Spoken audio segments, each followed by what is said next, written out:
Esta tarde tenemos, antes de las conclusiones, el tercer debate del seminario que lleva por título El periodismo de ciencia no es negocio. Están en la mesa Renata Sánchez Hernández, periodista independiente. Un aplauso. Miguel Ángel Camarena Ramos, de la Asociación Mexicana de Distribuidores de Automóviles. Julián Félix Valdés, del Laboratorio de Partículas Elementales en la Universidad de Guanajuato.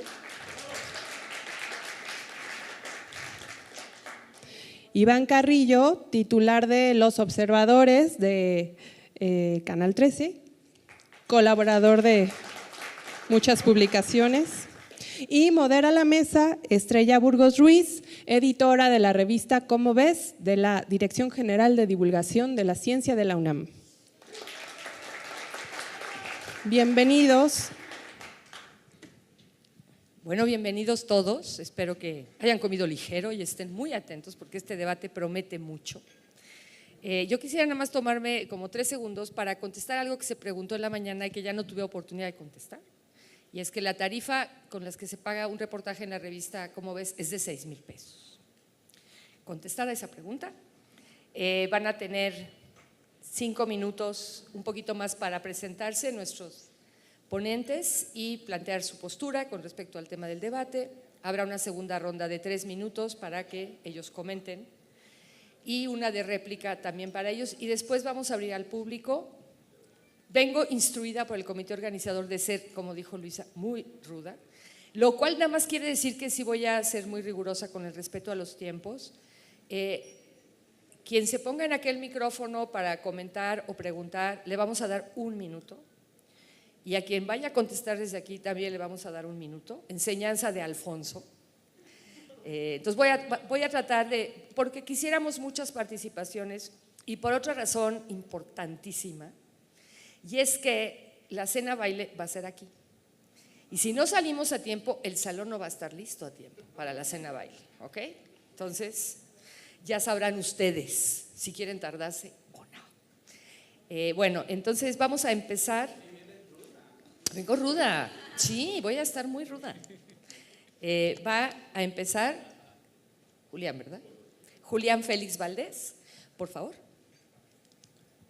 Bueno, buenas tardes a todos.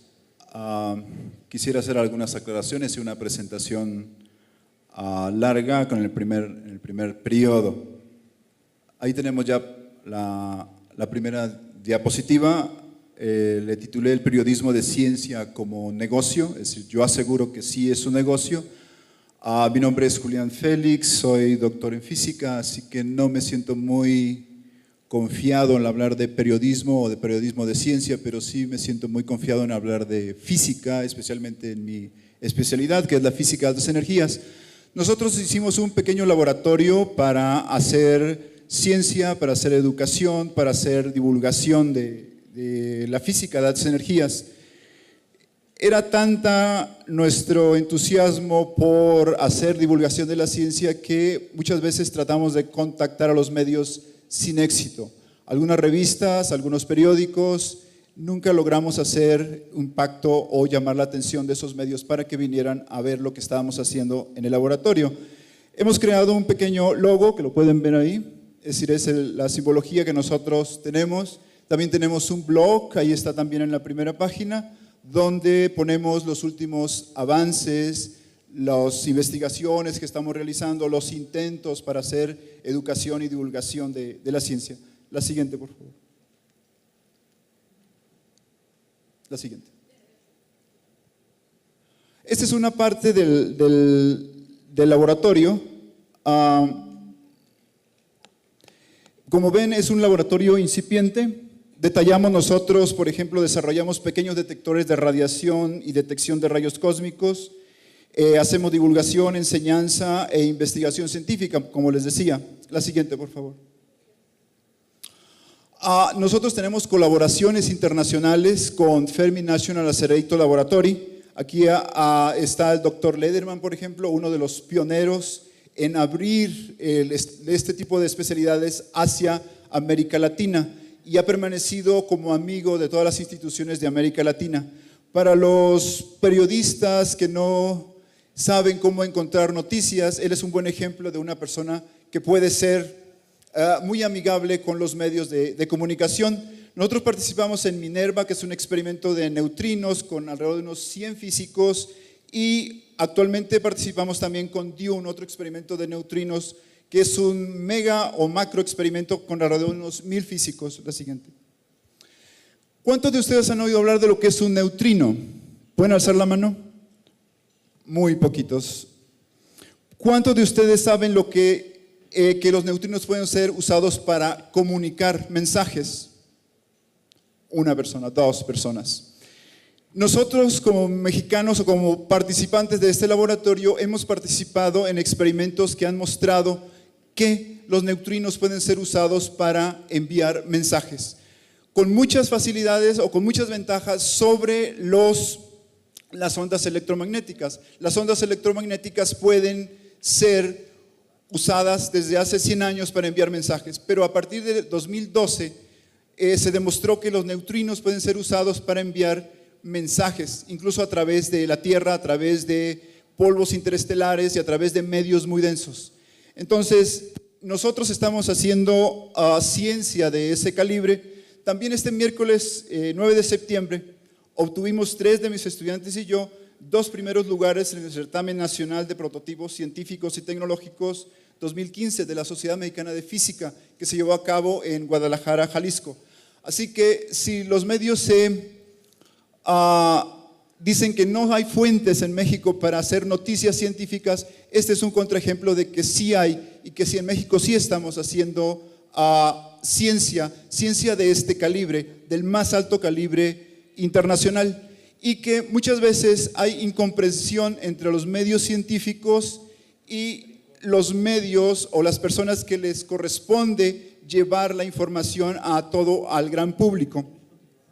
Entonces, si no encuentran información, es que no la están buscando de manera apropiada.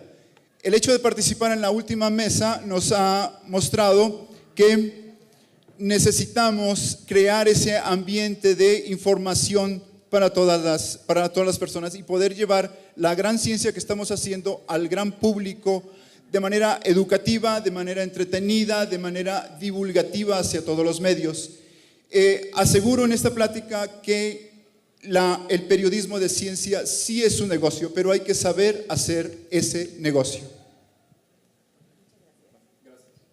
Muchas gracias. Algo pasó con el reloj, que brincó antes de los 5 minutos y la verdad no sé cuánto llevaba, pero sí lograste exponer lo que querías, ¿verdad? Muchas gracias. Ahora vamos a darle el micrófono a Iván Carrillo. Muchas gracias. Bueno, me sumé a este panel por invitación de Jesús y de la misma gente del panel, a pesar de no traer nada preparado. Hay una serie de experiencias que creo que pueden aportar, así que les agradezco la invitación. Hace algunos años, por invitación también de Estrella, platiqué frente a varias revistas, era un aniversario, ¿cómo ves? Y hablábamos precisamente de la audiencia, de los publicistas que podían patrocinar contenido de este calibre. Y yo me acuerdo que en ese entonces, que yo era editor de la revista Cuo, les dije, no solo que era un negocio, que si ese tipo de contenido no fuera negocio, pues simplemente Cuo no existiría, ¿no? Y yo no tendría ese trabajo. Hoy la realidad ha cambiado, ¿no? Cuo todavía existe, cambió su giro editorial, yo ya no tengo ese trabajo y ante lo aparente que podría ser que efectivamente corroborara que no era un negocio, me parece que no es así, no obedece ese cambio estrictamente a que no haya una posibilidad de comercializar audiencias, como es la forma en que tradicionalmente se ha patrocinado el tipo de periodismo, no solo el científico, sino que estamos más bien encarando un auténtico cambio, no solo en soportes, estamos migrando hacia lo digital, sino también en consumo informativo, en modelos de comercialización, etcétera, ¿no?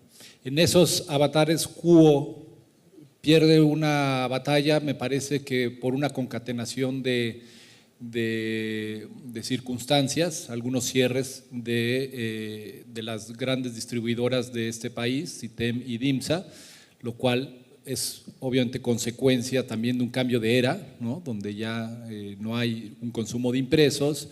También errores humanos que sucedieron dentro de malas decisiones, equipos comerciales mal seleccionados y incluso la misma empresa cambió. Todo eso es realmente la historia que está detrás de que hace que un negocio tan grande como lo es Kuo, porque sigue siendo, ahora está en manos de otra editorial, cambie y caiga, ¿no?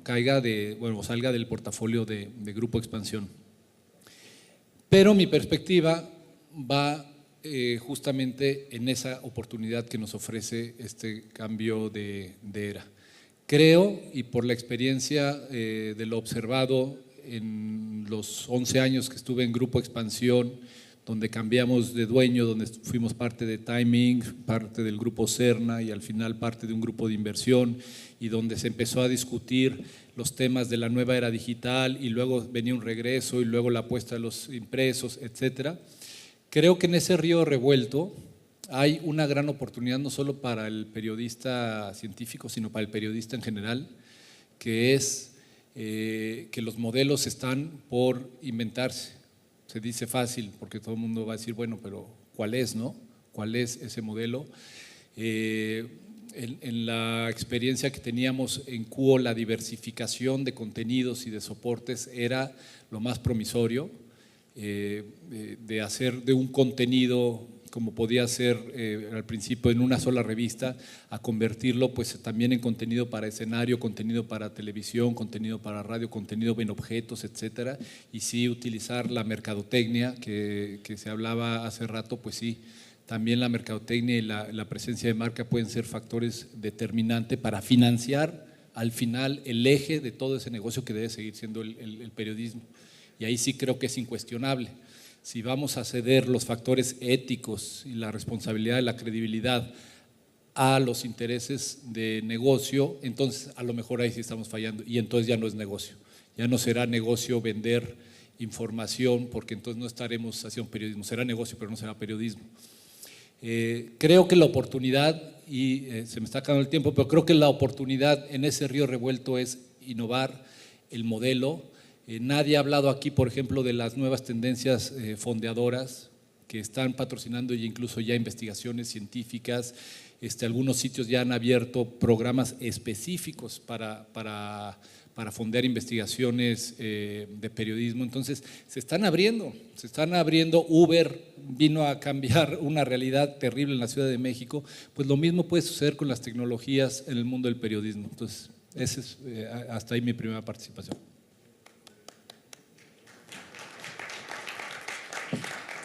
Muchas gracias, Iván, y además valoramos mucho que hayas aceptado entrar de bateador emergente a este debate. Y ahora le vamos a pedir a Miguel Ángel Camarena que nos diga. Bueno, ya me gustaría levantarme porque a veces como que estar sentado como me cuesta trabajo estar un poco quieto. Entonces, bueno, soy Miguel Ángel Camarena, soy licenciado en periodismo por la Escuela de Periodismo Carlos Septién García, soy maestro en comunicación por la Universidad Panamericana. Tengo 8 años en la Asociación Mexicana de Distribuidores Automotores, la AMDA, y soy feliz porque es una cuestión que tiene que ver con negocios y automotriz que me encanta. Entonces, bueno, voy a bajar. Mi posición es de que el periodismo de ciencia no es negocio. ¿Y a qué voy o cómo sustenté esto? Bueno, me puse a revisar revistas, ¿no? Y vi muy poquitos anuncios. A mí para que algo sea negocio es que tiene que haber anuncios, ¿no? Y pues no vi muchos anuncios, sobre todo, digo, es entendible porque muchas de las revistas pues tienen un sustento académico, ¿no? Entonces pues no lo necesitan, pero bueno, si le pones un anuncio o dos, pues esos recursos los puedes redirigir a otra cosa y ser un poquito más autosustentables esos medios. Y bueno, definitivamente… ¿Mande? Ok, mira, aquí, ya. Por eso es importante que inviten a personas de otros sectores, porque así nos damos cuenta de cosas que nosotros no sabemos. Por ejemplo, en mi caso yo no sabía que existía todo esto. Para mí ha sido impresionante saber que existe todo este mundo, o sea, no solamente es el automotriz.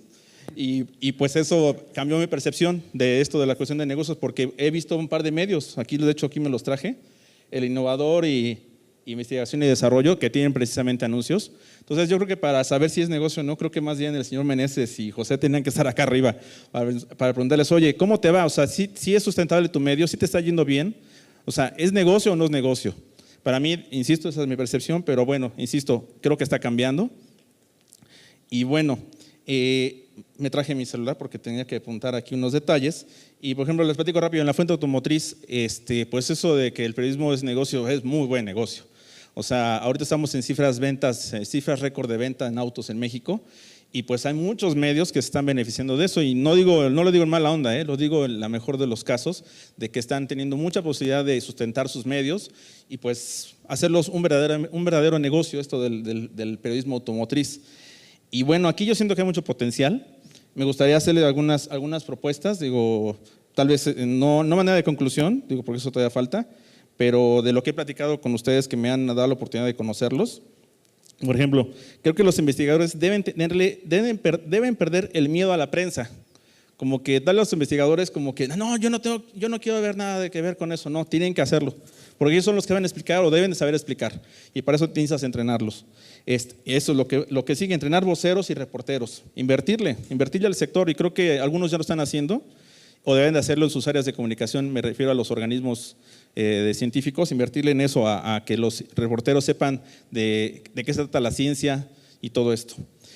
Hacer más relaciones públicas, es decir, saber quiénes son los medios potenciales que se pueden interesar en lo que tú estás haciendo.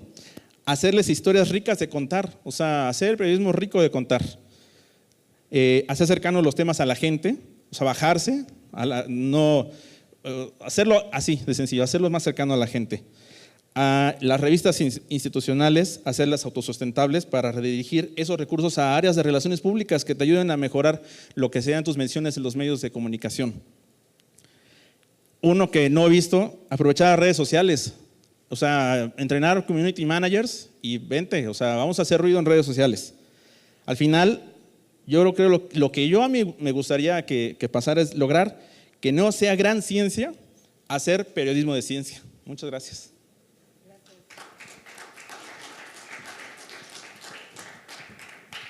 Muchas gracias a Miguel Ángel Camarena, y ahora les damos la palabra a Renata Sánchez Hernández. Hola, yo soy Renata Sánchez, tengo 7 años de experiencia en el periodismo en general y 3 años en periodismo de ciencia. Fui editora web de revista Cuo, que como ya nos contó Iván, ya cerró. Bueno, mi postura es que el periodismo de ciencia sí es negocio.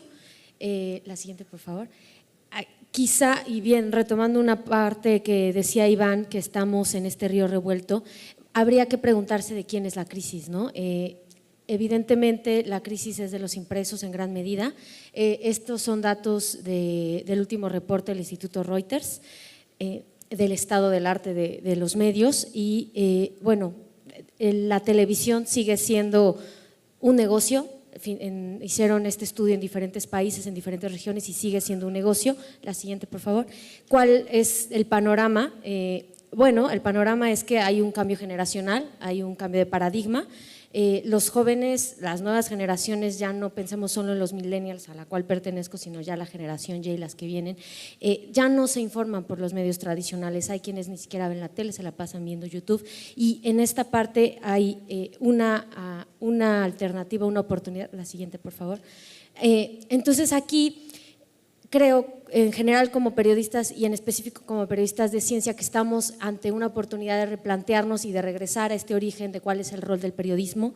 El periodista al final tiene que demostrar, como ya decía Matthew, como hemos visto a lo largo del seminario, que es esta maestría de construir grandes historias, este expertise que tenemos como periodistas de contrastar fuentes, de dar el ángulo, de construir nuevas narrativas, es la forma en que podemos distinguirnos en todo el mar de información que tenemos.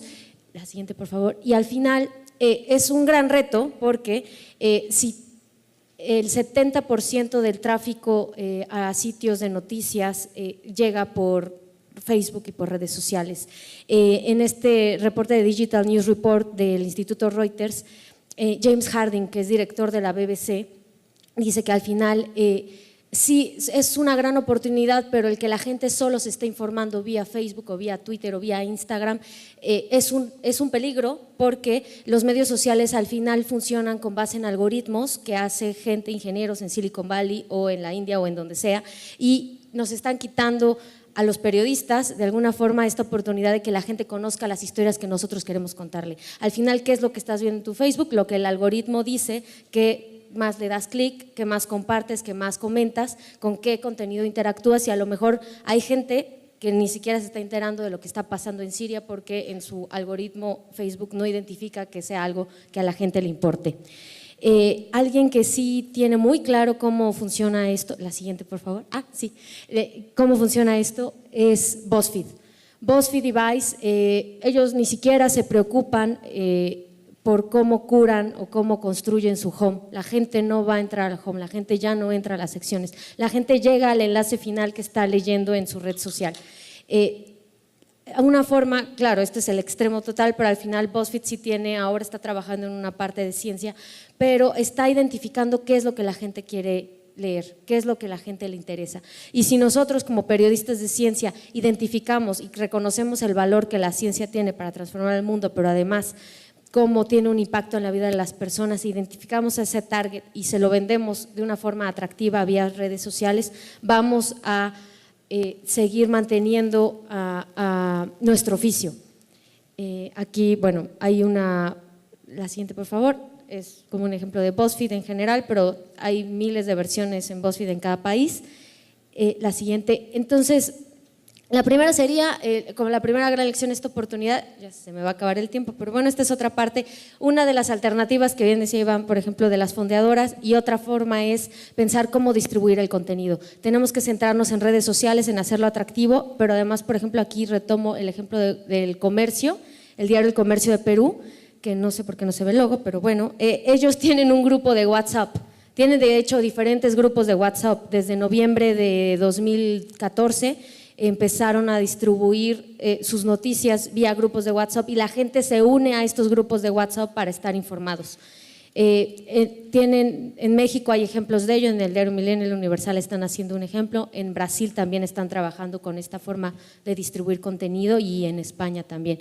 Y creo que hasta ahí me quedo porque me quedan 7, 6, 5. Ahorita seguimos. Muchas gracias, Renata. Bueno, pues ahora sí, como dicen, el debate, la mesa está servida. Vamos a tener otra ronda con nuestros ponentes del día de hoy. Cada uno va a tener 3 minutos para comentar de todo lo que acabamos de escuchar. Vamos a seguir el mismo orden. Perdón, no, sí. Gracias. Gracias. Quisiera ahondar un poco más en la argumentación que en la primera ronda presenté. La ciencia es un negocio para muchas de las grandes empresas mundiales, eso es innegable. En particular, por ejemplo, lo son los derivados de la ciencia básica. El entrenamiento en ciencia lo es para las universidades de clase mundial, por ejemplo, la Universidad de Rochester y otras muchas. Los contenidos científicos lo son para las casas editoriales, por ejemplo, como World Scientific y otros. Los desarrollos tecnológicos derivados de la ciencia básica lo son para las empresas que producen y comercializan componentes electrónicos, por ejemplo, Texas Instruments. Y el periodismo de ciencia o de contenidos científicos lo es para algunas revistas, me dicen que Cuya desapareció, pero lo es para Muy Interesante y otras como APS News de la American Physical Society. El periodismo de ciencia es un negocio como cualquier negocio en manos de los comerciantes. No lo es en manos de los científicos, porque los científicos no somos negociantes ni comerciantes. Si a la gente se le ofrece la ciencia o el conocimiento científico como se le ofrece la música o una función de fútbol, seguramente la comprará como compran las piezas musicales o las funciones de fútbol. Hacer de la ciencia un negocio le compete a un equipo profesional, no solo al científico o al periodista de ciencia, que establece la cadena de producción y comercialización, desde la producción de buenas piezas periodísticas de ciencia por los científicos o por los periodistas de ciencia, hasta el consumo pagado a través de los medios masivos de comunicación por el gran público. Los productos de las ciencias están en el mundo de todos los días y la mayoría de las personas no lo saben. No saben que moldean la sociedad humana en todos los aspectos y las personas no sabemos o no saben eso. Los contenidos científicos pueden enfocarse a informar, a ilustrar, a entretener y a educar al gran público, que siempre pagará por esos contenidos científicos. Y de esta forma son esos contenidos y pueden ser siempre un negocio. Gracias.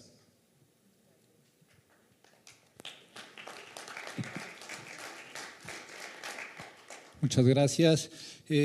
Respondiendo al comentario de Julián Félix en torno a la publicidad, creo que ahí está gran parte del debate que debemos de tener como periodistas en torno a las posibilidades de financiamiento del periodismo.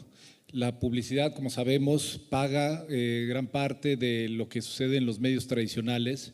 En el caso de las revistas es avasalladora el financiamiento. Yo creo que el 90 o 95% de las revistas viven en México de la publicidad. Cuo en ese sentido era un caso excepcional. El 55% venía de sus lectores, de ahí que le haya afectado tanto el cierre de las dos distribuidoras. Eso es lo que quería revisar. Ahora, hablando de publicidad, el mundo de la publicidad puede ser vomitivo para un periodista cuando estás en la frontera. Las presiones llegan a ser fuertes y si no hay una política establecida por parte de la empresa, seguramente doblegarán al editor para presionar a que haya contenido. Esto, claro, cuando estamos hablando de periodismo como el soft news que llegan a llamar, que estamos hablando de belleza, que estamos hablando de quizá deportes todavía, pues no hay grandes conflictos. Las marcas se casan muy bien y empatan de manera muy empática, digamos, con los contenidos, ¿no? No hay que ser muy ágil para que unos tenis Nike y Usain Bolt empaticen en un par de páginas. Pero cuando estamos hablando de contenido científico y estamos hablando de diabetes quizá o de Alzheimer o de cualquier otro padecimiento que la gente va a tomar como un contenido a pie juntillas y hay un interés de marca ahí, puede haber conflictos severos y aún así ahí la publicidad intenta llegar. Y si es una forma de corromper la labor periodística, dicho sea de paso, que muchas veces se consigue filtrando contenidos. Existen mecanismos, sabemos, como los publireportajes. Ahora se habla del branding content, que es desarrollo de contenidos donde ya la frontera se disuelve a un nivel peligroso, pero que ya, hasta donde yo sé, la mayoría de los medios están dispuestos a explorar. Creo, en mi opinión, es que se puede crear un periodismo que sea negocio siempre y cuando haya un valor que permanezca firme, que sea la credibilidad. Creo que hay un ejemplo de una periodista que me parece que mantiene credibilidad y ha logrado capitalizar a partir de la credibilidad eso en México. Me estoy refiriendo a Carmen Aristegui. Entonces, mi pregunta es, ¿se puede capitalizar la credibilidad? Yo creo que sí, pero protegerla es una labor que pues puede tener que resistir varios cañonazos como los que decía Álvaro Obregón, ¿no? Sí, gracias.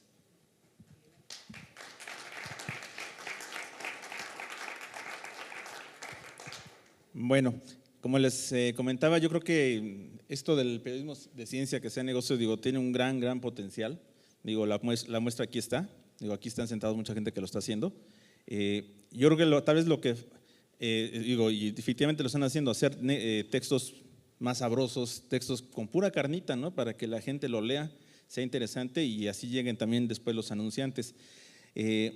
Me decía la compañía que al parecer creo que las instituciones públicas creo que no pueden aceptar el anuncio. Ok, eso no lo sabía, te agradezco la aclaración y me encantaría que me lo platicaras, pero por ejemplo lo que sí pueden hacer es mejorar sus áreas de comunicación, generarlas, crearlas, si no las tienen, generarlas, porque tal vez es lo que está faltando, o sea, decir, darle su peso a la comunicación para generar esas historias que están ahí escondidas. En el sector automotriz hay unas historias muy, muy buenas, pero que incluso nuestra fuente no las aprovecha y que tienen que ver con la ciencia. Hay muchos muchachos de universidades participando en concursos de robótica a nivel internacional, ganándolos, y las armadoras los están apadrinando, o sea, hay padrinos en las armadoras, hay gente, ingenieros en las armadoras haciendo eso, que sería padre contar esas historias. Y yo no las veo por ahí, o sea, esas historias están ahí perdidas, incluso las mismas propias armadoras no lo han potenciado. Esas son las historias que tal vez podría ser más interesante, que al final generen mayor difusión de los temas, que la gente lea más y por supuesto los anunciantes vean la posibilidad de tal vez pues acercarse a estos medios, ¿no? Y generar más negocio para que pues sean más sustentables, darle más empleo a más reporteros, porque pues ya vimos lo de los 500 pesos, ¿no? De que pagar un reportaje por 500 pesos es horrible. Y aparte de que te lo pagan hasta que te lo publican. Y después, ya lo publicaste, ¿sabes qué? Es que no viendo el de la firma y bueno, te tarda 3 meses en pagarte tu lana, ya cuando te lo pagan ya debes la mitad y pues es horrible, ¿no? Todo esto. Pero bueno, esperemos que mis aportaciones hayan servido. Bueno, de hecho quería comentar algo, ya que se me va a acabar el tiempo. Yo quería agradecerles a haberme invitado porque estamos haciendo esto está sirviendo para hacer vinculación con otros sectores. Yo no sabía que existía esto, me está ayudando bastante y creo que podemos funcionar mucho mejor vinculando sectores y logrando que haya más menciones de lo que es la ciencia en otros sectores, como lo que platicaban en otras ponencias sobre pues, ampliar este panorama para todos y que haya más menciones en medios. Muchas gracias. Gracias, Miguel Ángel. Gracias.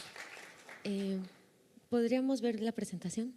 Y si te podría saltar 4 a partir de cómo distribuir, porque ahora me doy cuenta por el debate, lo estructuré un poco al revés.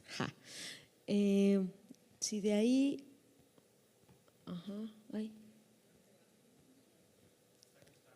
Sí. La que sigue y 4 más. La que sigue, ¿no? Sí, otra. Ahí. Bueno, retomando el punto, quizá lo que decía Miguel Ángel de su análisis de, bueno, no es negocio porque no hay publicidad, y lo que decía Iván de la parte de que como un medio como Cubo vivía a partir de suscriptores. Entonces, lo que yo quería analizar o decir un poco acá es que, y a partir de los datos del Instituto Reuters, es un poco ver los ejemplos de las respuestas o las innovaciones que hay ante esta crisis de un modelo tradicional basado en suscriptores o ya sea suscriptores, audiencia, rating o venta de espacios publicitarios. Entonces, aquí lo que traje un poco es el New York Times para solucionar, siempre será referente. Entonces, el New York Times un poco lo que está haciendo para solventar esta parte de suscriptores es crear paquetes de suscripciones muy específicos por contenido y dispositivo o nivel de acceso. Hay suscripciones desde 99 centavos. Justo a mediados de hace unos meses, el New York Times reportó que ya tiene 1 millón de suscriptores digitales,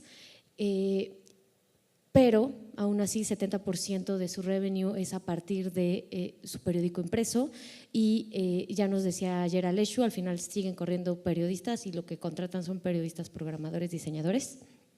Entonces es un reto para el oficio. The Guardian, por ejemplo, ofrece sus reportajes especiales o sus juegos en suscripciones separadas. Slate Magazine, que es una gran revista y tiene una gran sección de periodismo científico, a quien le cobra en realidad es a los lectores extranjeros. El argumento que Slate da cuando uno se suscribe es que al final ellos sí tienen un modelo de publicidad muy específico, conocen muy bien a su audiencia, pero esa publicidad les paga por llegar a su audiencia en Estados Unidos, no a la del extranjero.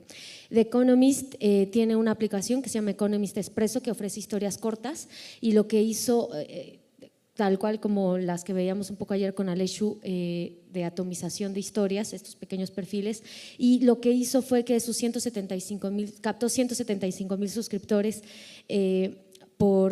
que ya tenía, o sea, los fue atrayendo a su parte digital y que paguen no solo por la parte impresa. La siguiente, por favor. Me voy a quedar en Native Advertising, que es básicamente la evolución del publireportaje. Yo, en cambio, sí lo veo un poco como una oportunidad, siempre que se le diga al usuario que es un contenido pagado.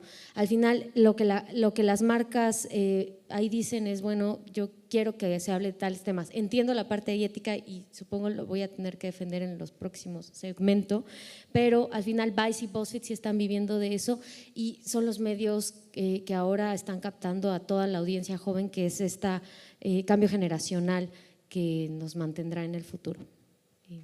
Muchas gracias, Renata.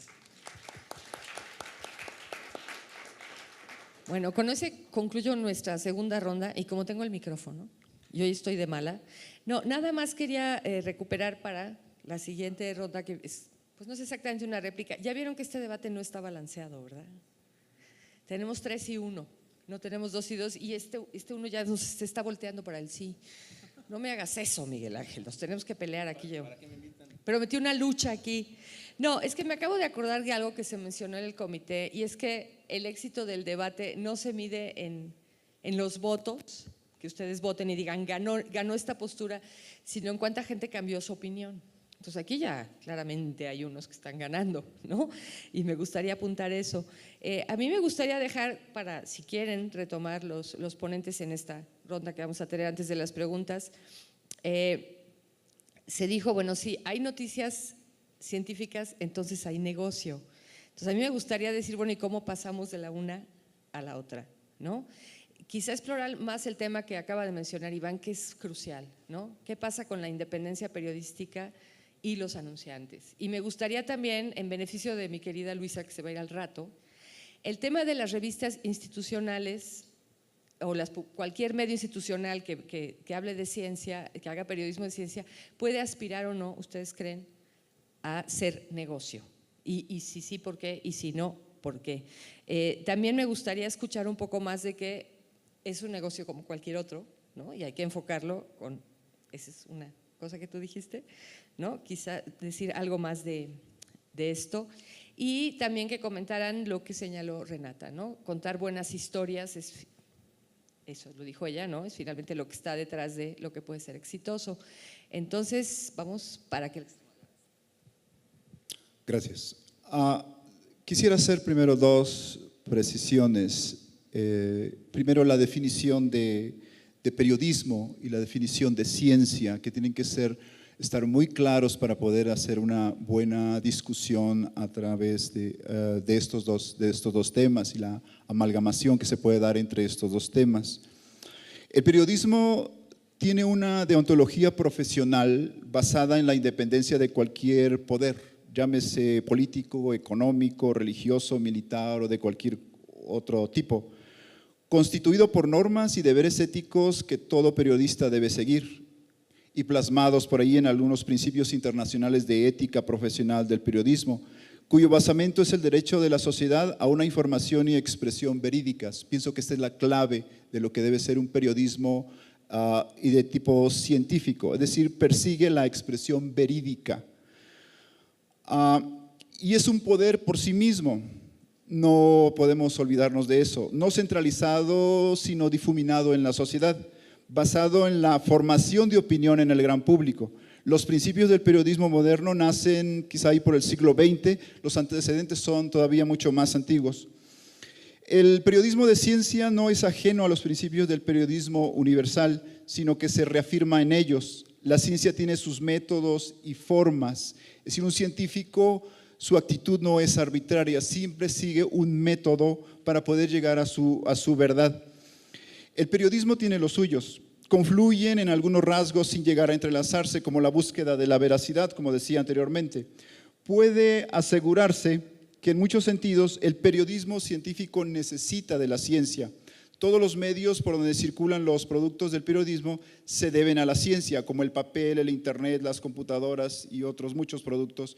Y la ciencia necesita del periodismo de ciencia. El gran público debe adueñarse de los productos de la ciencia y del conocimiento creado por la comunidad de científicos. Aunque los periodistas y los científicos no seamos conscientes de ello ni siquiera lo conozcamos. Termino mi intervención. Gracias. Vamos al otro lado.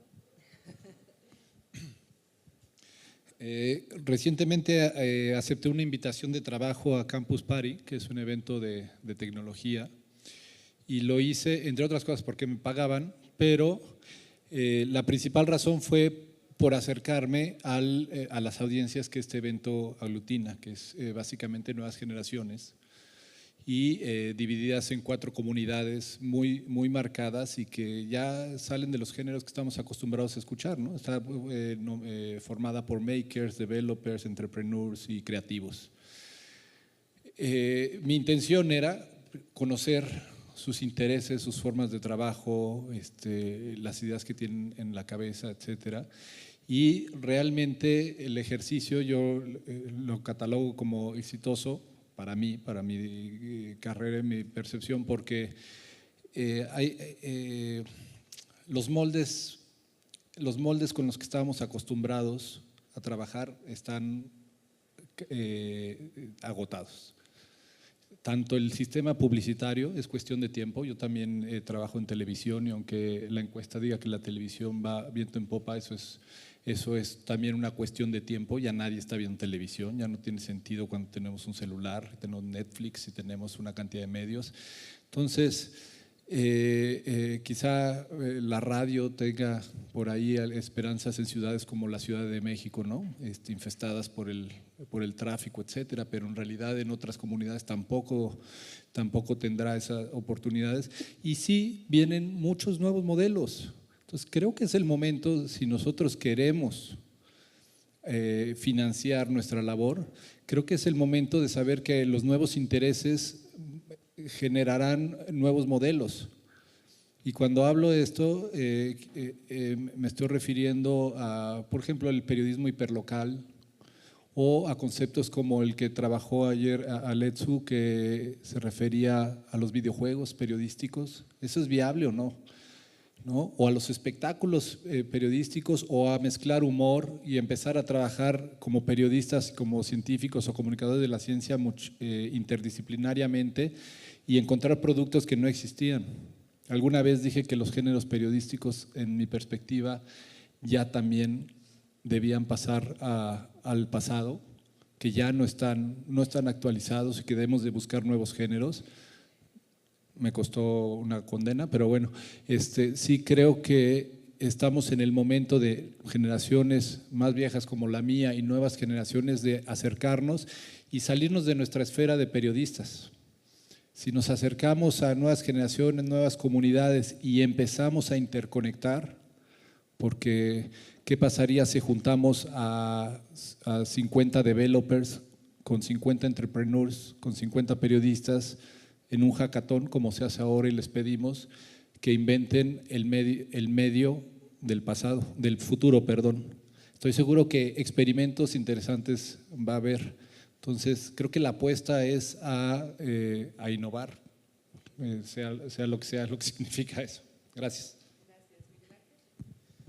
Bueno, pues a mí me gustaría seguir insistiendo en la cuestión de los anuncios, porque ahora sí que yo soy de la idea de que si no hay anuncios, pues ¿dónde está el negocio, no? O sea, entonces, permítame insistir en esa parte.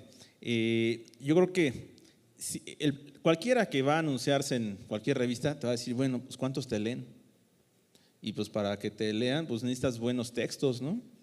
Y eso es fundamental. O sea, yo creo que ahí esa parte, y por eso la insistencia también en cuanto a que se generen contenidos sabrosos de leer para que la gente pues los comprenda bien, les gusten, los lean, la busquen. Y así, pues solito los anuncios van a ir llegando, ¿no? Porque van a ver, oye, ¿cuántos te leen? No, pues me leen 2, no, pues gracias, ¿no? Oye, me leen 15,000, ¿no? Ah, excelente, ¿no? Pues mejor me anuncio ahí, ¿no?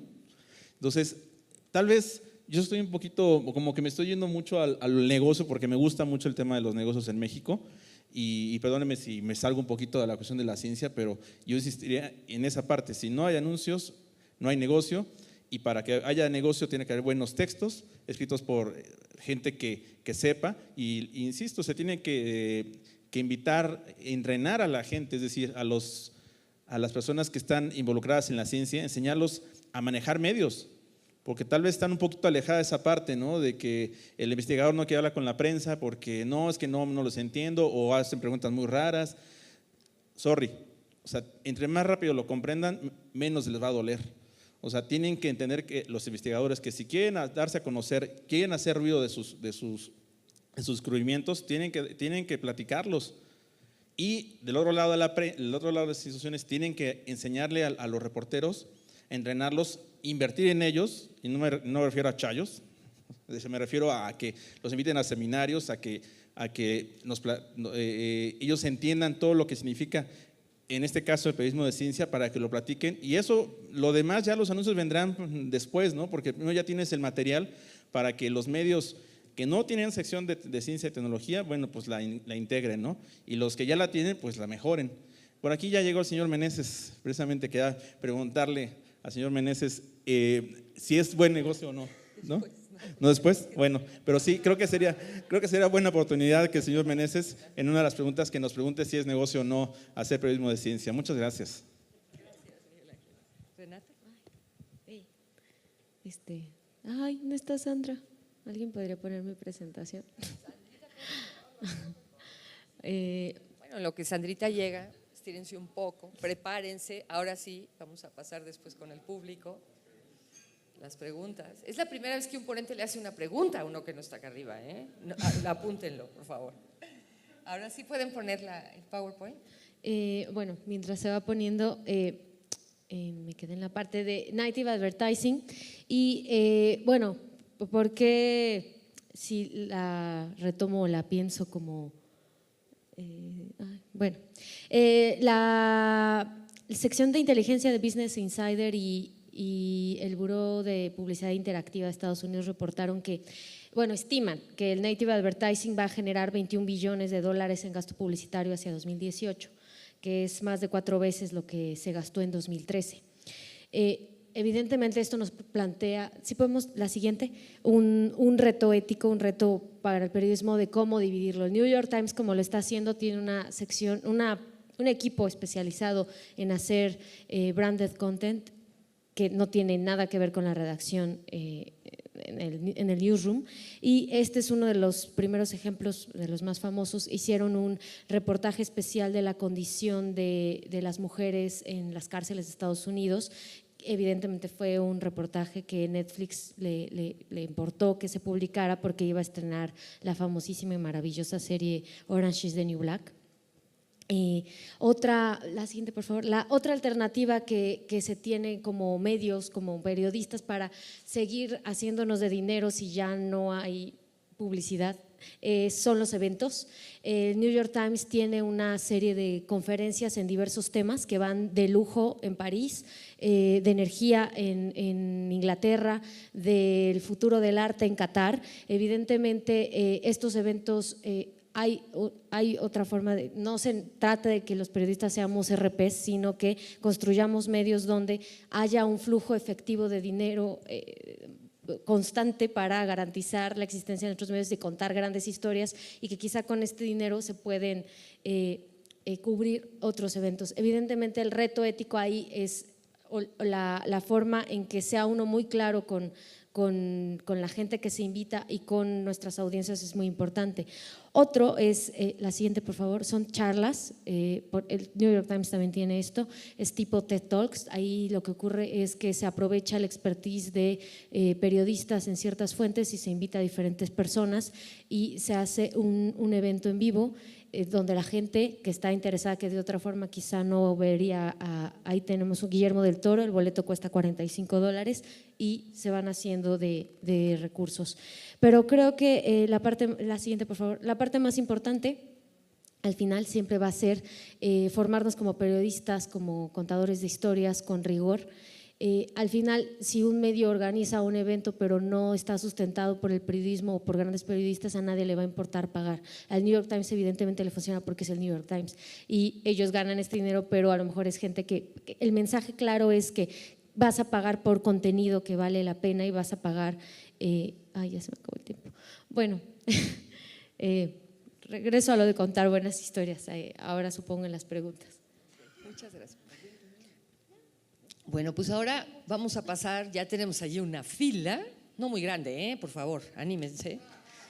Yo nada más quería, antes de empezar, resumiendo un poco esta parte, ¿no? Hacer énfasis en la parte que se dijo de pues de acercarse como periodismo a nuevas comunidades, ¿no? Que de alguna manera lo mencionaron tanto Iván como Renata, y que de alguna manera pues sí lleva a la pregunta, y creo que a plantearse, y creo que incluso se dijo, si tiene que cambiar nuestra concepción del periodismo en función de todas estas necesidades de inventar nuevas cosas, de hacer nuevos modelos, de ampliarlos. Los videojuegos periodísticos, ¿no? Por ejemplo, es algo que es un gran tema para el debate. Eso no es periodismo, ¿no? Y sea o no, ya lo están usando, ¿no? Lo usa el periodista. Contar buenas historias, ¿no? Como una manera de, se ha planteado aquí, a lo mejor lo quieren discutir de aquel lado. Si no hay anuncios, no hay negocios, se ha dicho aquí. Y yo no sé, también me gustaría saber si en estas nuevas formas que hay y que permiten el crowdfunding, ¿no? y que el consumidor pague directamente o que se junte, digamos, o que se haga un proyecto y se pida dinero a la gente, si eso puede sustituirlo o no. Ha cambiado mucho el mundo. Yo me acuerdo cuando el presidente López Portillo casi deshace a la revista Proceso porque le quitó a todos los anunciantes. Y esa revista se planteó sobrevivir. Dijo, bueno, pues si no sobrevivimos de las ventas, cerramos. Y en ese momento, hace muchísimos años, gente joven sobrevivieron, y no solo eso, les sobró para hacer una agencia de noticias, ¿no? Hay que pensar en eso. ¿Podría ser eso hoy posible o no con estas nuevas formas de obtener dinero? Creo que eso es interesante. Y el otro tema también que tiene que ver con los anuncios, porque los anuncios muchas veces son anuncios del gobierno, no solamente son anuncios de la empresa privada. Los medios comerciales tienen un porcentaje, no sé cuál, a lo mejor ustedes me pueden decir, de anuncios del gobierno. Entonces, de alguna manera es el gobierno el que está financiando esos proyectos, como lo estaría haciendo con medios institucionales. Y ya con eso, ¿quieres decir una cosa? ¿Le damos un minuto a Iván? Pues del tiempo de la moderadora, tal vez. Muy rápidamente, en relación, nada más una respuesta a Miguel Ángel, que no creo que la calidad, desafortunadamente, la calidad del periodismo no se correlaciona con los intereses de los anunciantes. Ojalá fuera así, y entonces sabríamos que los anunciantes de alguna forma patrocinan a los mejores periodistas, pero eso no sucede así. No es una realidad, por lo menos en mi experiencia y en lo que he practicado. Y dos, hablando del modelo que te refieres, Estrella, por aquí estará Guillermo, que no me dejará mentir. En Francia conocimos un modelo de negocio de periodistas que se decían desilusionados de la prensa tradicional y abrieron su sitio, que yo no me acuerdo del nombre. Guillermo sí, ahorita que despierte y venga que nos diga. Pero la consigna era: no aceptamos publicidad. Solo trabajaban bajo el patrocinio de suscripciones, tenían 80,000 suscripciones y eso les permitía patrocinar sus historias, que eran de muy largo alcance. Entonces existen estos modelos incluso en las generaciones tradicionales, por decirlo así. Gracias. Muchas gracias, Iván. Para ser justa, porque dijeron que fuera ruda pero justa, ¿quieren que pasemos ya a las preguntas o les doy ese minuto que le dimos a Iván a los demás? Ay, dice Renata. Bueno, venga, Manuel. Yo antes que nada quiero felicitar a Miguel Ángel por cambiar el formato, interpelar al público, y voy a seguir su ejemplo, y desde aquí voy a declararlos a todos, incluyendo la moderadora, derrotados. Incluyendo además a un participante de un debate previo, el primero, soy yo. Ciertamente lo que dijeron Iván y Julián Félix tienen razón, la deontología del periodismo es clara, uno no puede hacer concesiones. Me declaro derrotado en el debate anterior. Y declaro derrotada también a la moderadora, porque el chiste es que quienes debaten allá arriba hagan cambiar de opinión al público, no unos a otros, sino al público que tuviera una opinión previa y que estos debatientes lo hicieran cambiar. Pero también a todos los que están debatiendo, ya lo comentó Estrella, parece que todos se fueron al sí es negocio, cuando tengo la impresión de que se les está olvidando el tiempo de la frase, que es no es negocio, es presente, es ahorita. Miguel Ángel hubiera ganado si no hubiera empezado a decir no, sí es negocio porque igual y se puede, que no sé qué. No, nada, no es. Y creo que además tenemos que pensar en otra cosa. La ciencia, por lo menos en México, tampoco es negocio. Todos los ejemplos que dio Julián Félix de ciencia que sí es negocio, están fuera. Aquí no sabemos hacer negocio ni con unos, ni con otros, ni con, por lo visto, casi nada. Gracias. ¿Alguien quiere contestar eso? No, no fue pregunta, pero bueno, yo me voy a defender, perdóname. Yo no he sido derrotada porque no hemos averiguado si el público cambió de opinión. Eso va a ser al final. Entonces, todavía no me des por muerta, Manuel. ¿Alguien quiere comentar algo de esto? Bueno, yo nomás quería comentarle aquí a Manuel, mi colega, porque somos periodistas. Yo también tuvimos esa plática ahorita unos minutos antes de empezar la reunión respecto al tema. Dice, el periodismo de ciencia no es negocio. Yo siento que le hubieran más puesto como pregunta, porque como afirmación, pero bueno, eso es una duda. O sea, a mí me hubiera gustado más esa cuestión porque en efecto, a mí me cambió el panorama el asistir con ustedes. Y sí, pues si me quieres decir derrotado, no me siento así. La verdad es que me siento muy contento de estar aquí con ustedes porque al contrario me llevo mucha vinculación de esto y eso es lo que a mí me interesa, no ganarle a uno o salir perdedor, ¿no? Muchas gracias.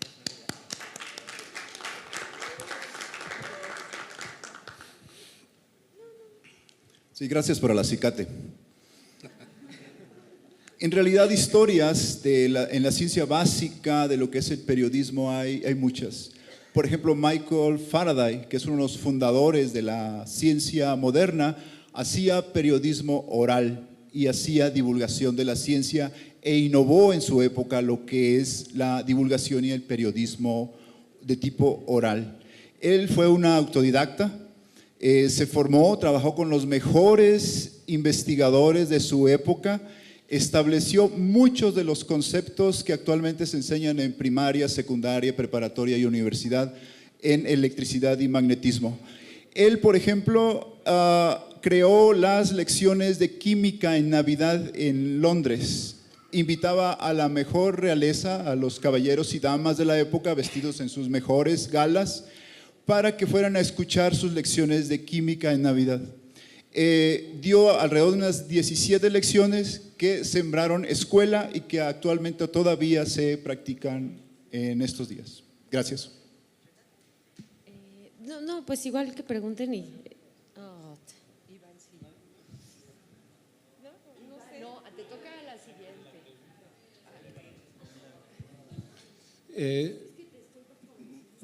Nada más como respuesta al comentario, si hace unos 15 o 20 años alguien hubiera dicho una página que se verá una pantallita y todos subiremos comentarios y fotos y todo eso va a ser un gran negocio, otro le hubiera dicho, eso no es negocio, eso no puede ser un negocio.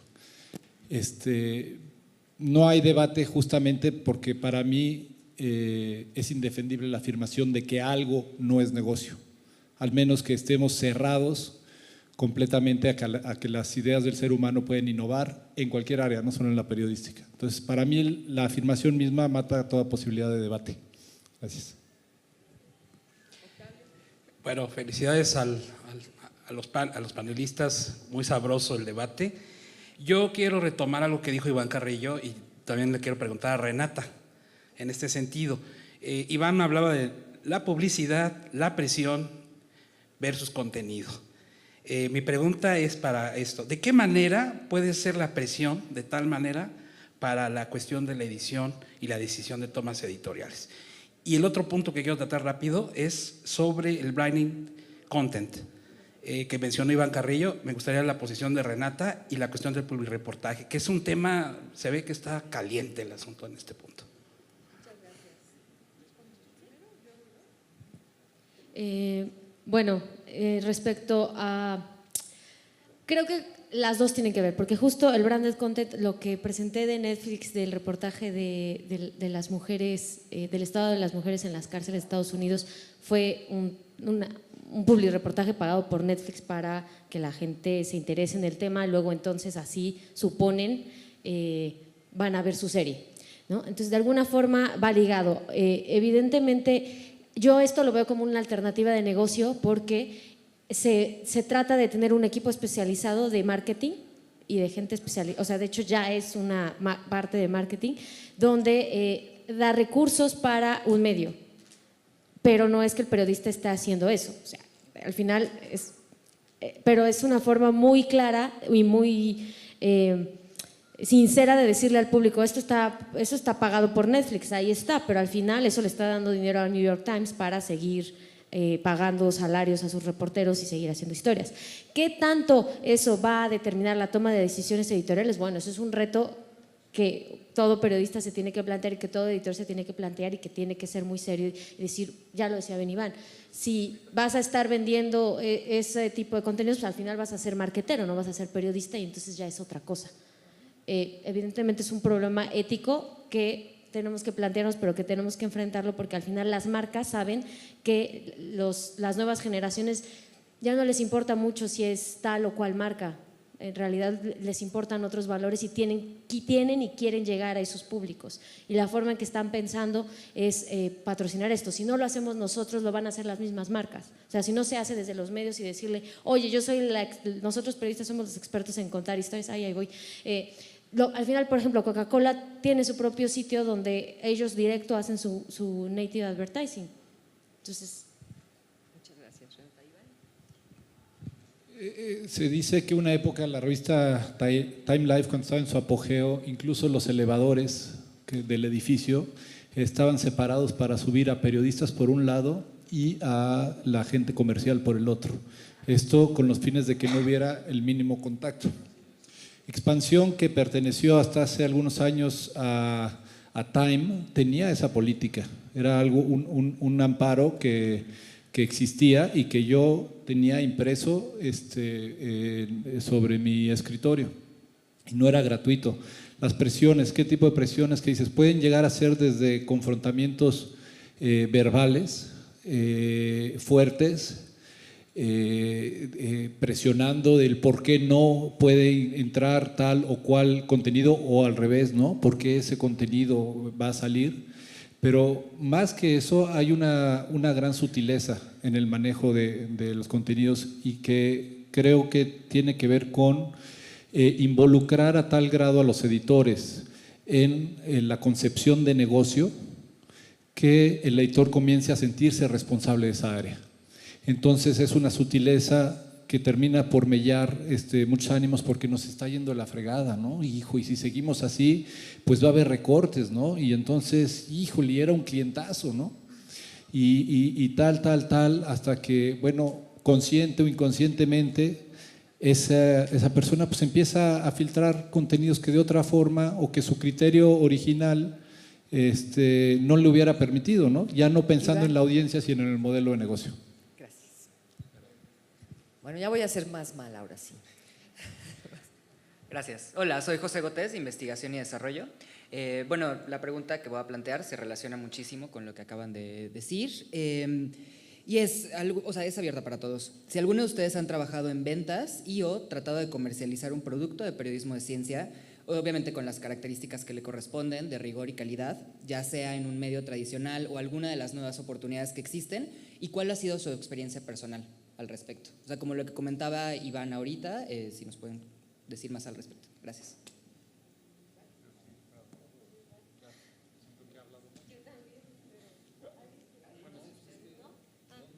Bueno, yo no he trabajado… Ay, ¿dónde estás, José?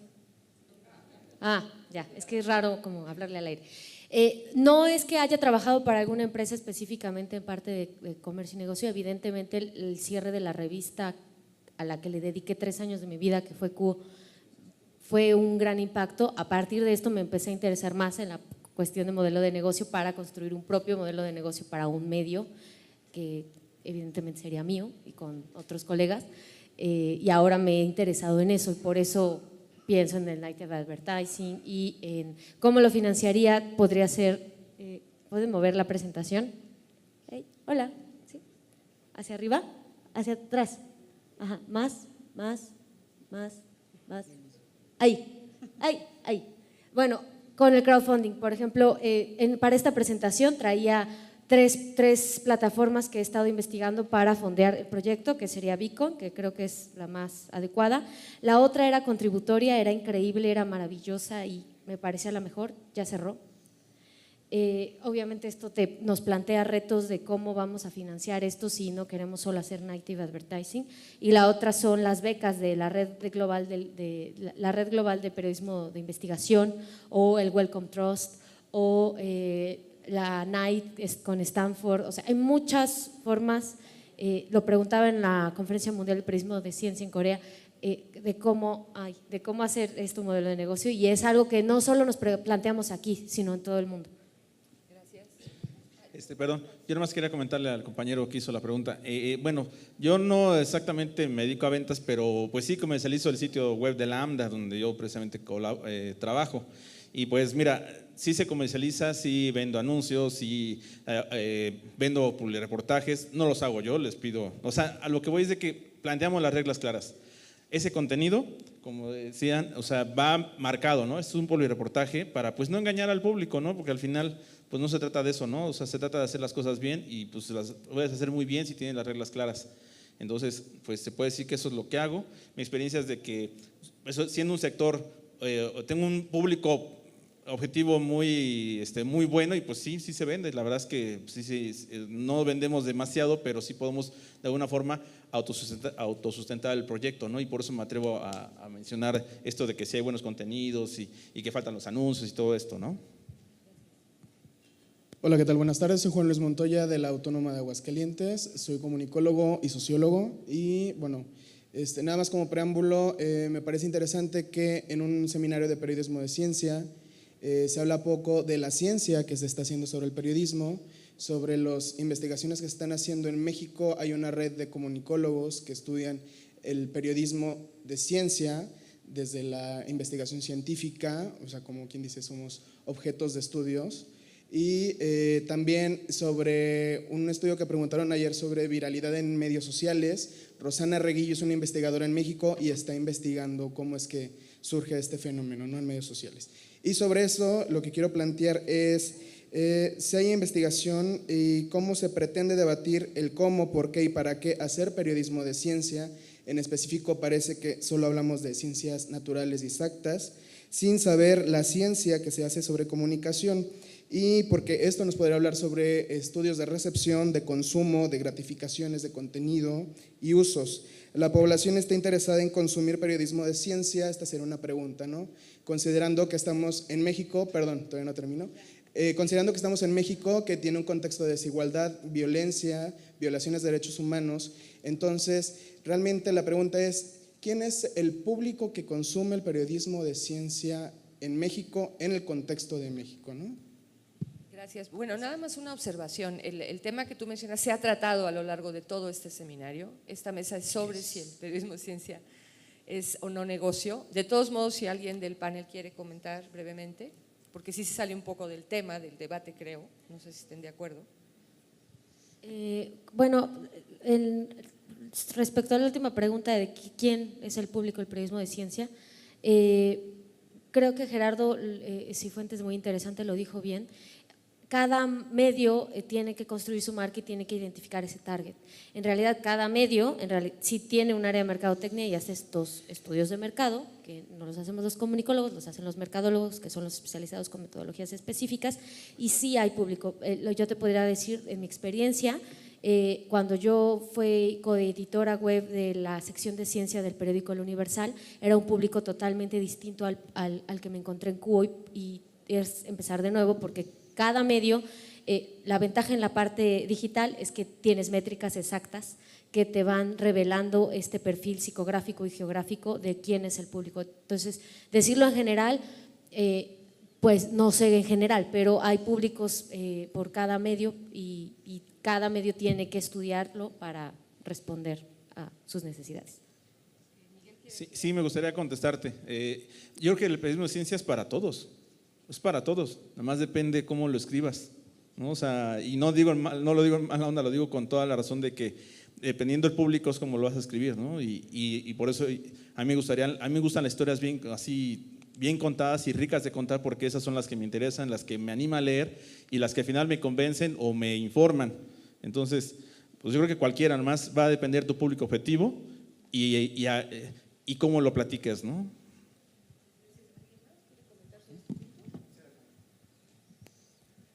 Me parece que el cómo todavía no está claro, son de las cosas que se han debatido, se ha puesto de relieve aquí. Por ejemplo, nadie ha mencionado que el desarrollo de los seres humanos depende de su edad, del 0 a 6 años, de 6 años a 12, de 12 a 18, 18 a 24, y de 24 en adelante ya la persona ya es un típico de su especie. Entonces, después de los 24 años es posible que ya no puedas educar. Podríamos educar de 0 a 24 años más o menos, y en la parte de desarrollo, cada etapa tiene su importancia y su forma de educar. Después de los 24, decía, ya no se puede educar. Se puede informar, se puede entrenar. Entonces, la labor del periodismo científico o de ciencia debería enfocarse en cada uno de esos sectores. Me parece que eso todavía no ha quedado claro. Gracias. Bueno, yo coincido un poco con lo que dice el compañero Manuel. Yo creo que sí hay alguna especie de confusión con respecto a la mesa, porque se está hablando de si el periodismo es o no es un negocio en este momento, pues, para nuestras circunstancias. Y es un poco contradictorio lo que se ha visto a lo largo del seminario, pues, a consecuencia de lo que están diciendo ahorita, porque parece que todo el mundo está diciendo que el periodismo de ciencias hizo negocio, cuando hay muchas historias de medios que están cerrando, de periodistas en ciencia que tienen crisis, que están teniendo un mal pago, etcétera, etcétera. Entonces, todo lo que están diciendo son herramientas muy padres que se pueden aplicar al periodismo de ciencia, y que en un futuro posiblemente puedan construir el periodismo de ciencia como industria. Y de hecho todas estas cosas son recursos que otras áreas de comunicación, como no sé, la industria del espectáculo, de los deportes, del entretenimiento, etcétera, etcétera, sí se han valido de ellas, pero el periodismo de ciencia todavía no lo ha logrado cuajar, por así decirlo. Quisiera poner como una analogía, pues, igual un puesto, no sé, un puesto de hamburguesas puede ser un negocio, ¿no? Pero si lo comparas con McDonald's, un puesto de hamburguesas callejero, pues es un negocio diferente, ¿no? Y yo veo un poco qué es lo que está pasando aquí. O sea, posiblemente el periodismo de ciencia sí sea un negocio, pues, pero comparándolo con otras áreas de comunicación, pues es muy pequeño al momento. Esa es mi opinión.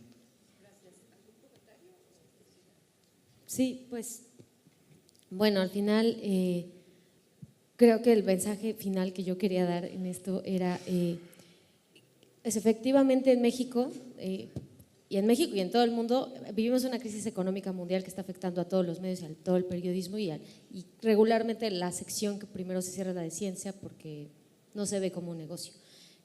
Lo que yo quería comunicar acá es que, o sea, sí hay un público interesado en esto, sí hay un gremio interesado en esto, y todos como gremio, nuestro objetivo tendría que ser construir estos medios que sí sean un negocio y encontrar la mejor forma en los ejemplos internacionales que funcionan, que no va a ser ir a la primera, pues es así, pero si no lo discutimos ahora, pues entonces, y aquí y nosotros, no sé, entonces ¿cuándo y quién lo haría? Por favor.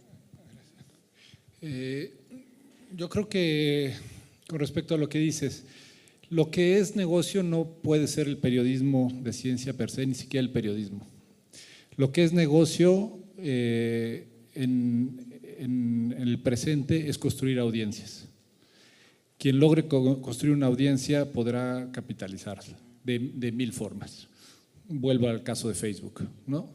Vuelvo a cualquier caso, incluso medios tradicionales.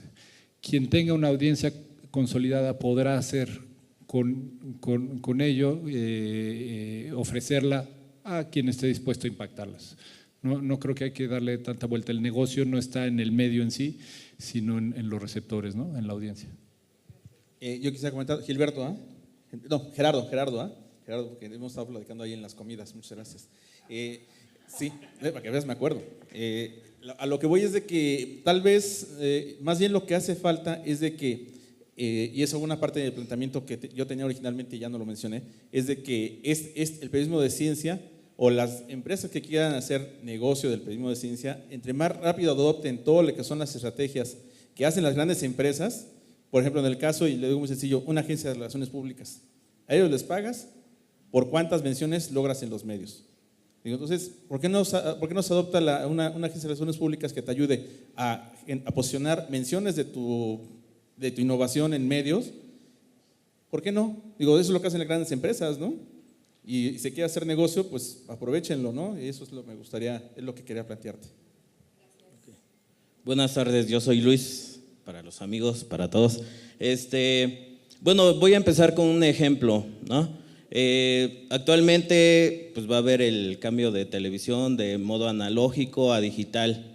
¿Qué va a pasar con los electrónicos que se encargan de reparar las televisiones? Si no brincan a aprender la cuestión de reparar pantallas, todos esos dispositivos, se van a quedar sin chamba, ¿no? Así de sencillo. Ahora bien, los científicos conocen su objeto de estudio, ¿sale? Los periodistas también deben de conocer y conocen su objeto de estudio o de comunicación. Partiendo de esa premisa, el panorama que veo yo o percibo es de que el periodismo está en ese tránsito, está en ese reto, que más que un problema de que pues se va a morir la edición, se va a morir la edición impresa, los medios digitales. Yo creo que hay algo que no se habló de aquí y tiene que ver con que el periodista también tiene que ser creativo. Y bueno, ahí le corto mi idea. Sí, creo que lo han dicho bastante. No, a ti no te doy la palabra, Manuel, porque no, claro que sí. Vengo humildemente a preguntar, concediendo que Iván tiene razón en extender el presente hacia el futuro y entonces decir si es negocio. Me sigue quedando la pregunta y lo pego con la del compañero anterior. En México hasta ahora ciertamente no hemos sabido hacer negocio ni con la ciencia ni con el periodismo de ciencia. Es parte de una cultura que además hemos visto aquí. Cada vez que se mencionan las palabras intereses, negocio, mercado, de pronto hay alguien que brinca, hay alguien que dice no, somos impolutos y eso no tiene nada que ver.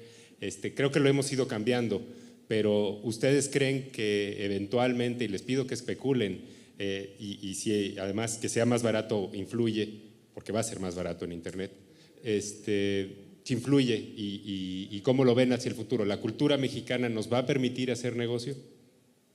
Gracias, Manuel. ¿Quién quiere decir algo? Sí, pero creo que nos estamos haciendo la pregunta incorrecta. Quizá lo que deberíamos de estar pensando es cómo hacer del periodismo de ciencia hecho en México un negocio, pero no solo en México, sino global. Es decir, encontrar las historias de ciencia y crear medios de ciencia, pero no solo en un negocio local. O sea, la economía es global, las audiencias son globales y el reto debería de ser, como periodistas de ciencia, formarnos en todas las herramientas que nos contaba ayer Alesu, evidentemente desde cómo es el oficio periodístico, pero también idiomas y cultura, y ser como tener una mente global. O sea, ¿por qué? O sea, no solo centrarnos en un negocio o el periodismo de ciencia como negocio solo en México. O sea, el internet es abierto para todo el mundo. Bueno, quizá China no, pero sí hay un potencial. A mí me llama la atención que pongas a la cultura como obstáculo para crear negocios, porque cuando yo salgo a la calle, lo que veo son puros negocios. O sea, somos una cultura verdaderamente emprendedora, quizá dentro de la informalidad, muchos de ellos, pero hay un emprendimiento muy grande y hasta creativo. Entonces, creo realmente que si acudimos a esa creatividad y quizá logramos legitimizar y quizá logramos sí quitarnos ese estigma de que lo lucrativo es malo, que sí creo que hay un estigma, a lo mejor un poco precedido o originado por una cultura judeocristiana que enaltece la pobreza, etcétera, pero quizás si nos quitamos ese velo y pensamos que lo lucrativo no es malo y el enriquecimiento lícito puede ser una virtud, pues estoy seguro que sí habrá negocio para periodistas y para otras profesiones. Hola, rápido. Yo creo que como que nosotros que a mí me costó mucho trabajo quitarme la camiseta de periodista para ponerme la de comunicólogo, y ahora que ya inicio un proyecto propio también me está costando mucho trabajo quitarme la camiseta de comunicólogo para brincarme a la cuestión comercial. Yo creo que como que falta esa parte de que algunos pierdan ese miedo a brincar esa parte para comercializar su proyecto, porque pues no nos lo enseñan en las escuelas, o sea, en una escuela pública te enseñan periodismo y punto, ¿no? Lo decían los muchachos, híjole, ¿hacia dónde me voy a meter después? Hay mucho hacia dónde irse, nada más que como que de repente hay que perder un poquito el miedo, ¿no? A innovar, a investigar, a educarse, a hacer más cosas, ¿no? Salirse de la zona cómoda en la que estamos. Bueno, yo creo que ya van a ser las últimas preguntas, quienes ya estén formados, porque después vamos a tener una ronda breve de conclusiones. Entonces, les voy a dar su tiempo reglamentario, pero les voy a solicitar cariñosísimamente que sean aún más breves. Horacio. Bueno, en primer lugar, lo cual quiere decir que tengo como 10 después, no, bueno, una parte de lo que quería comentarles ya acaba de ser, digamos, comentado ahorita y tiene que ver con que quizás uno de los problemas de que el periodismo científico no sea negocio, tiene que ver con justamente con esa actitud hacia hacer negocio como si fuera una cosa vicaria, como si fuera una cosa sucia, como si fuera una cosa pecaminosa. ¿Por qué? Porque hay unos considerandos éticos que no sé qué, y viene en nombre precisamente de esos principios que tienen que sustentar al periodismo, que es la independencia por encima de todo. Pero yo diría que el primer considerando ético para un periodista y para cualquier profesional tiene que ser la supervivencia, porque tiene que sobrevivir uno y la familia. Entonces, vivimos en esa ambivalencia, esa especie de esquizofrenia. Entonces hay que darle una patada a esas ideas viejas. Estamos en el pasado cuando estamos pensando que, uy, no, si la Coca va a poner un anuncio en mi página, ya se ensució. Por amor de Dios, Horacio. no es por ahí. Ahora, Horacio, ya se acabó el tiempo. Nada más quiero hacer una sugerencia, que es una recomendación para todos. Lean a Louis Dworkin, que es un columnista de Forbes y que ofrece un modelo de cómo usar lo comercial dentro de lo editorial sin contaminarse. Muchas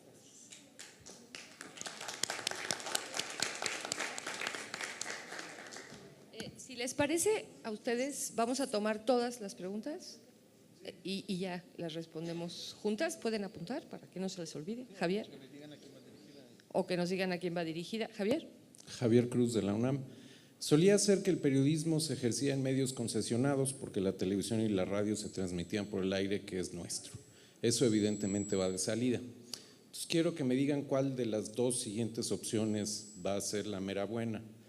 A, como ya no hay concesión y el periodismo se practica en medios no concesionados, entonces es un business como otro cualquiera, como el Oxxo de la esquina, y no tiene la responsabilidad social que tenía a cambio de la concesión.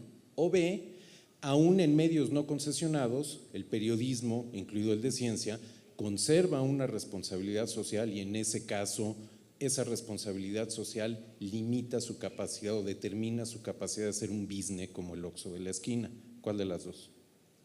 Bueno, vamos a tomarlas todas y luego vayan apuntando las que quieran responder.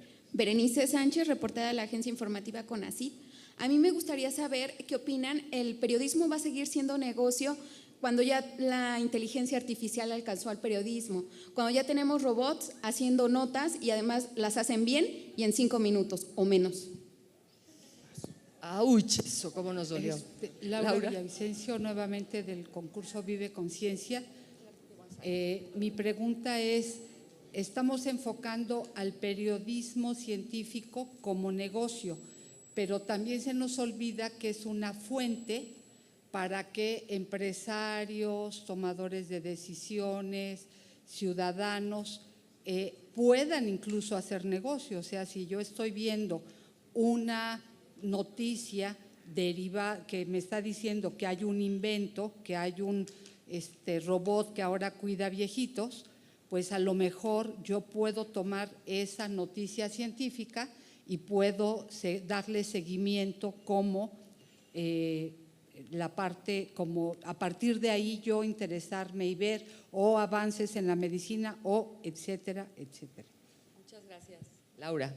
Bueno, les voy a pedir aquí a los ponentes que contesten lo que les ha sido preguntado y después les pediría a cada uno 2 minutos de conclusiones. ¿Quién quiere contestar las preguntas que tuvimos? Con respecto a lo que pregunta Javier, Pues yo no pongo en duda que la responsabilidad del periodismo, la responsabilidad social del periodismo tenga que ser ejercida, bien sea a través de concesiones o bien como un negocio independiente. Creo que donde esté el periodismo bien ejercido tendrá que ser con responsabilidad social, pero sumaría que también el negocio tiene responsabilidad social. Incluso algo tan aparentemente dañino como un OXXO tiene una responsabilidad social. Desde que tiene trabajadores que les tiene que pagar el seguro social, está cumpliendo una responsabilidad social, ¿no? Entonces, creo que hay que pensar al negocio como eso, como un generador de empleos con responsabilidad social, que debe de apegarse a una ética y a valores de acuerdo a la sociedad a la que pertenece. Y quizá como periodistas podemos también ser vigilantes de esa responsabilidad social. Como debemos de ser de la nuestra, el periodismo de negocios debe de vigilar que los negocios sean responsables socialmente. Gracias.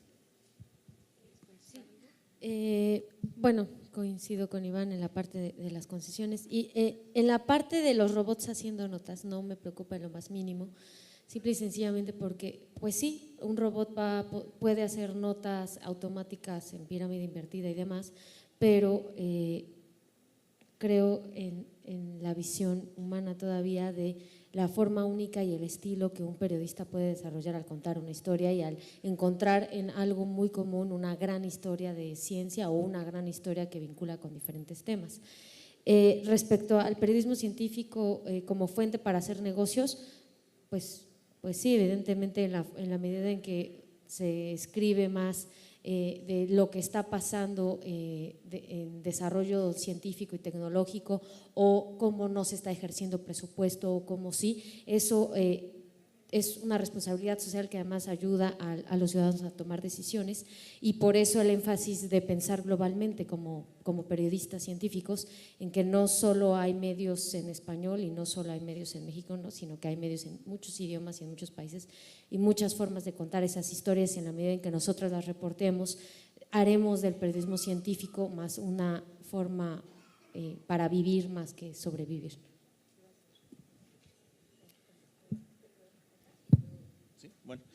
Yo creo que hay espacio para todos, ¿no? Yo creo que nada más hay que poner las reglas claras y no rendirse tampoco ante la cuestión publicitaria, ¿no? Está bien que hay que hacer negocio, pero tampoco rendirse completamente, ¿no? Y en cuanto a los robots, la verdad yo no sabía que existían robots para ese tipo de cosas. La verdad es que me parece que nunca va a sustituir a lo sabroso que es leer una buena crónica. O sea, nunca, no, yo creo que eso no va a ser imposible. O si pasa, tendría que ser allá cuando ya nosotros ya estará nuestra cuarta, quinta, sexta generación, ¿no? Sí, gracias. Con respecto a la responsabilidad social del periodismo científico, pienso que no se debe concesionar. El periodismo debe tener sus principios éticos y morales. Además, quizás se puedan cambiar estos, pero no se puede renunciar a esos. Si actúas de acuerdo a no principios, entonces no llegas a ningún lado, me parece. Con respecto a la inteligencia artificial, para crear cuentos e historias de periodismo de ciencia, me parece que todavía estamos muy lejos de eso. Las máquinas todavía no pueden sentir, ni pensar, ni tienen volición. Entonces estamos muy lejos todavía de eso. Y el periodismo científico como un negocio, me parece que sí es viable. Hay instituciones que han permanecido por más de 150 años, el caso que mencionaba de Michael Faraday, y que siguen haciendo este tipo de negocios. Gracias. Bueno, muchas gracias a todos. Ahora tendrán cada uno 2 minutos para darnos sus conclusiones. Empezamos con Iván. No tengo mayor conclusión que decir que me parece que es la oportunidad más creativa que podemos tener como generación de periodistas, pero que repetirlo una y otra vez en foros no nos va a bastar. He estado en un montón de lugares escuchando esto, en universidades, en foros, en invitaciones, en mesas de café, y me parece que no basta decir que hay que ser creativos, que hay que innovar, que hay que adaptarse a los nuevos tiempos, que las nuevas tecnologías. Creo que de los aprendizajes que tuve de los makers, por ejemplo, esta comunidad, es que no hablan en absoluto. Simplemente se les pone un reto, se voltean, agarran las herramientas y empiezan a construir. Si ya están las herramientas, si ya está la crisis evidenciada de los modelos de negocio y si es de lo que estamos aspirando a vivir, ahí sí creo que es una responsabilidad nuestra completamente partir en la conquista de los nuevos lenguajes, los nuevos modelos de negocio, los nuevos formatos, los nuevos géneros, pero no lo vamos a conseguir garantizado a partir de la opinología y del punto de vista. Gracias.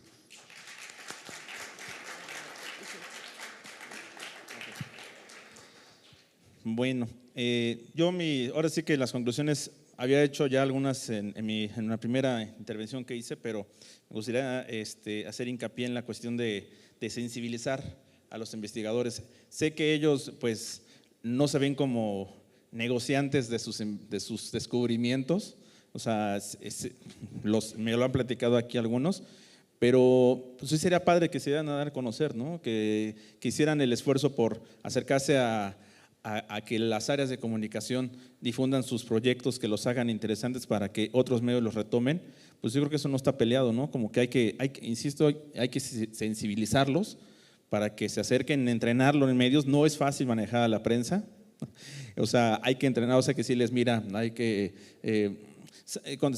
contestar bien, claro, porque de eso va a depender de que tú lo escribas bien, de que el reportero la escriba bien, sea interesante para el lector y pues a la vez pues cada vez haya más gente leyendo esas secciones, ¿no? Tantas que hay en algunos periódicos, pero que se van perdiendo o que no se ha potenciado de mejor forma.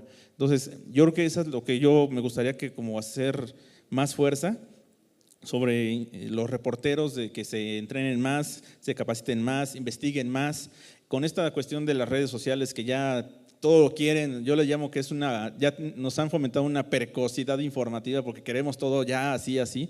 No, o sea, como que hay que investigar, ¿no? Hay que meterle más mano a eso y eso es lo que para mí sería ese valor agregado que en cada nota los reporteros pueden agregar para que en vez de leer esta, lean la tuya, ¿no? Entonces creo que podríamos irnos hacia ese lado, hacer más investigación.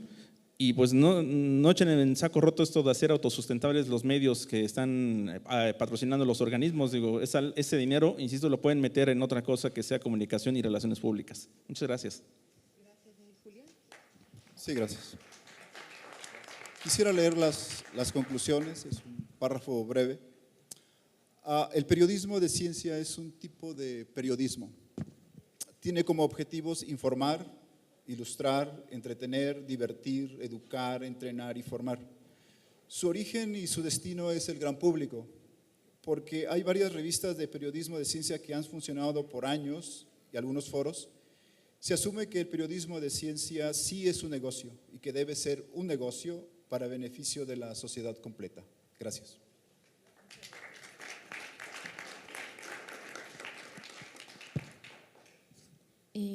Bueno, creo que finalmente como conclusión general o lo que intenté exponer acá es como ante esta crisis económica, crisis de medios, crisis de periodismo que estamos viviendo, al final lo que tenemos por perder de pronto es el trabajo seguro y evidentemente todos tenemos que pagar nuestras cuentas y por eso me aferro como a los ejemplos que veo exitosos, dado que ya cerró una de mis posibilidades para buscar financiamiento para un medio propio. No pierdo la esperanza porque hay un medio que se llama El Español, fundado por Pedro J. Ramírez, que él fue fundador del Mundo, que levantó 3.1 millón de euros en una plataforma de crowdfunding. En total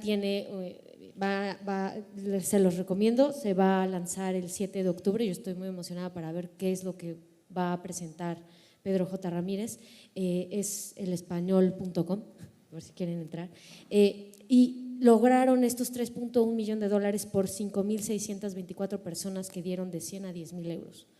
Evidentemente tiene el respaldo de alguien que fue el fundador del diario El Mundo y tuvo una historia un poco complicada que al final lo sacaron de la empresa, pero logró alianzas muy importantes y convencer a estas más de 5,000 personas para dar dinero. Entonces, si hay personas que están dispuestas a dar dinero para hacer un medio que promete ser independiente, tenemos esperanza.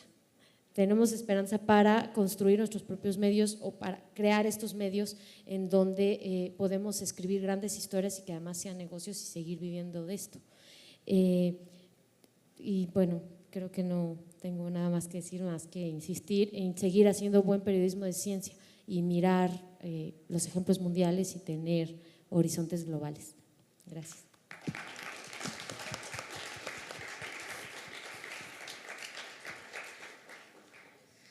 Pues no sé ustedes qué piensen, yo digo que estuvo muy bueno este debate.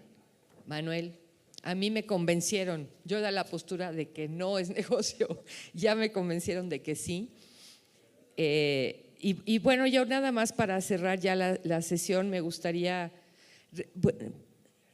hacer énfasis en lo que dijo Iván, o sea, es que no está bien planteado el asunto, o sea, es que tiene que ser, pues, ¿no? Y tenemos que ver cómo. También nuestra supervivencia nos va en ello, ¿no? Y pues los que ya llevamos mucho en esto, ya como que queremos jubilarnos al jardín aquí de la Hacienda Juríca, pues quizá ya no vayamos a innovar, pero todos ustedes que están aquí, sí, ¿verdad, Iván? Muchas gracias, Iván. Ok, vamos a innovar. Pero veo aquí mucha gente joven, vimos cosas muy interesantes en todo en este seminario que creo que nos dan elementos para poder sacar esto adelante. Lo que pasa es que uno a lo mejor se imagina que tiene que ser un negocio como Facebook, ¿no? Pues no, o sea, pues es una cosa de la que uno pueda vivir dignamente, ¿no? Y bien, yo creo, no sé, si ustedes llegan a ganar dinero como Mark Zuckerberg, por favor me dan trabajo, ¿no? Pero bueno, creo que ha quedado claro el planteamiento, que tenemos que contar buenas historias, que tenemos que innovar, que tenemos que pensar en nuevas cosas, salirnos de la caja. Yo entiendo la pregunta de Manuel si la cultura mexicana nos lo iba a permitir. Yo la interpreto, no sé, Manuel, ya me dirás después si lo hice bien, como que en México la verdad es difícil hacer negocios, para los empresarios es difícil, ¿no? Por la cantidad de regulaciones y cosas no muy santas que ocurren con las autoridades. Para las instituciones también es muy difícil, ¿no? Yo estoy en la UNAM y hay muchas cosas que podríamos hacer que no se permiten por una cuestión de ciertas culturas, ¿no? Y también tenemos que cambiar eso. Yo me voy muy esperanzada. Yo espero que todos ustedes también, y sobre todo espero que en el próximo seminario veamos ejemplos concretos de ustedes que ya hicieron del periodismo de ciencia un negocio. Muchas gracias.